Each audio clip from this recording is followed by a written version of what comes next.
श्री तुळजाभवानीचे मुख्य शिखर काढण्यासंदर्भात मुंबईमध्ये लवकरच बैठक होणार आहे. मंदिर संस्थानचे अध्यक्ष तथा जिल्हाधिकारी कीर्ती किरण पुजारी यांनी माहिती दिली.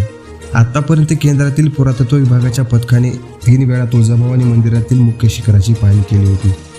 केंद्रीय पुरातत्व विभागाच्या पथकाकडून अहवाल सादर झाल्यानंतर हा निर्णय होणार आहे. मात्र तुळजाभवानीचे मुख्य शिखर पाडण्यास पुजाऱ्यांनी कडाडून विरोध केला आहे.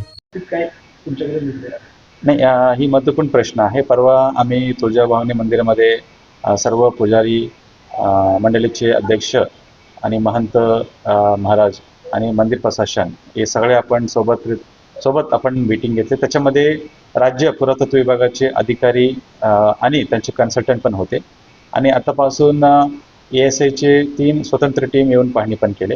त्याचे अहवाल आता पुरातत्व विभागाकडे आहे. लवकरात लवकर त्याचे अहवाल शासनाला सादरीकरण होतील आणि मला वाटते की लवकर याच्या उच्चस्तरीय बैठक मुंबईमध्ये याच्या होणार आहे आणि त्याच्यामध्ये योग्य ते निर्णय घेतले जाईल. मंदिर